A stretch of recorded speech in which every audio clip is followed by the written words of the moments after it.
मौला दाद अपने शहर का सबसे माहिर और हुनरमंद मोची था। वो बहुत अच्छे और मजबूत जूते बनाया करता था। जल्द ही उसकी शोहरत दूर दूर तक फैल गई। वो बड़ी ईमानदारी और मेहनत से काम करता था। उसके बनाए हुए जूते अगरचे कीमत में ज्यादा होते थे, मगर पायदारी में लाजवाब थे। इसी शहर में एक दौलतमंद सौदागर रहा करता था। उसकी एक ही बेटी थी, जिसे उसने शहजादियों की तरह पाला था, इसीलिए लोग उसे शहजादी कहकर पुकारते थे। उसका नाम फातिमा था। सौदागर जब भी सफ़र से आता तो अपनी बेटी के लिए कोई न कोई तोहफा ज़रूर लाता। एक मर्तबा उसे करीबी गांव जाना पड़ा। वो सोचने लगा कि इस बार बेटी के लिए क्या ले जाए जो उसे खुश कर दे। उसे याद आया कि फातिमा को नए नए जूते पहनने का बहुत शौक है। तभी मौला दाद का ख्याल आया कि वो सबसे अच्छे जूते बनाता है। सौदागर मौला दाद के पास पहुंचा और कहा, मुझे अपनी बेटी के लिए ऐसा जूता बनवाना है जो ना कभी किसी ने देखा हो और ना कभी किसी ने पहना हो। मूची सोच में पड़ गया और बोला, जनाब, मैं तकरीबन हर तरह का जूता बना चुका हूँ, लेकिन ऐसा जूता कैसे बनाऊं जो बिल्कुल नया और मुनफरिद हो? ये तो आप ही बताएं। सौदागर ने कुछ सोचा और बोला, मैंने अपनी बेटी के लिए मखमल का एक लिबास बनवाया है जिस पे चांदी का काम है। अगर तुम मखमल के जूते पर भी चांदी का काम बना दो तो ये तोहफा खूबसूरत लगेगा। मौला दाद ने कहा, बहुत खूब, लेकिन ऐसा जूता मैं पहले भी बना चुका हूँ।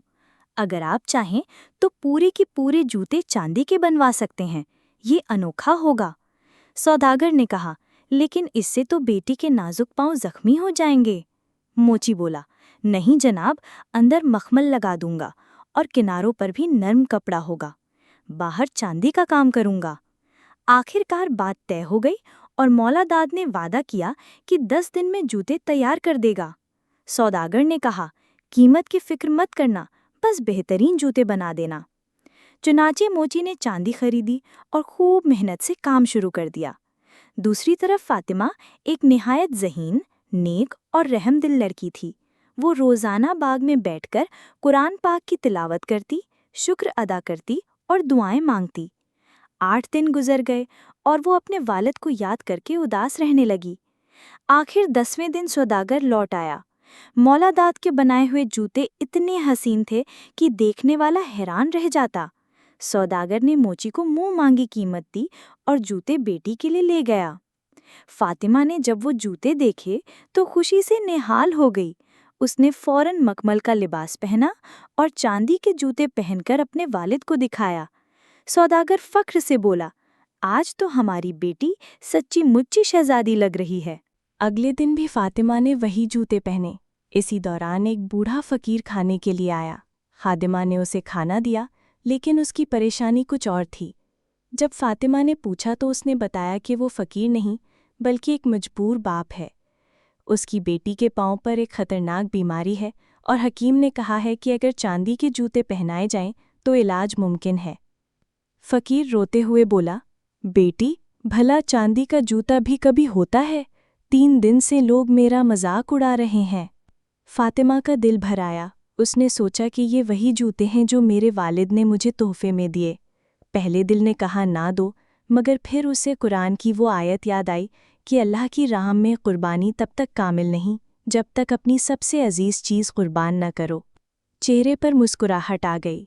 उसने फौरन जूते उतारे, फकीर के हाथ में दिए और कहा, ये लो बाबा, अपनी बेटी का इलाज कराओ। फकीर की आंखों में खुशी के आंसू आ गए। उसे यकीन ही ना आया कि वाकई चांदी के जूते भी होते हैं। फातिमा को अंदरूनी सुकून और इत्मीनान हासिल हुआ कि उसने किसी की जान बचा ली और अल्लाह की राह में कुर्बानी दी। जब खादिमा ने ये देखा तो अफसोस करने लगी कि इतने कीमती जूते क्यों दे दिए। फातिमा ने कहा, इसकी परवाह नहीं, अल्लाह के लिए जो कुर्बानी दी जाए बदले में जन्नत में उससे कहीं ज़्यादा हसीन इनाम मिलता है। जब सौदागर को ये बात पता चली तो वो बेटी की सखावत पर हैरान भी हुआ और खुश भी। उसने कुछ न कहा बल्कि मौला दाद को दोबारा हुक्म दिया कि वैसे ही एक और जूता बनाए ताकि फातिमा को वापस मिल जाए। लेकिन असल इनाम तो वो था जो अल्लाह ताला ने उसके लिए महफूज रखा। प्यारे दोस्तों, इंसान जब भी अपनी सबसे कीमती चीज़ अल्लाह की राह में कुर्बान करता है तो वो ज़ाया नहीं होती, बल्कि जन्नत में उससे कहीं बेहतर इनाम मिलता है और दुनिया में भी अल्लाह उसे बेहिसाब अजर देता है। दोस्तों, अगर आपको ये कहानी पसंद आई हो तो लाइक और शेयर ज़रूर कीजिए। مزید دلچسپ اور سبق آموز کہانیاں سننے کے لیے ہمارے چینل مورل سٹوری ہب کو سبسکرائب کریں۔ آپ کا ایک سبسکرائب ہمیں نئی کہانیاں بنانے کا حوصلہ دیتا ہے۔ گھنٹی کا بٹن دبانا نہ بھولیں تاکہ ہر نئی کہانی سب سے پہلے آپ تک پہنچے۔ شکریہ۔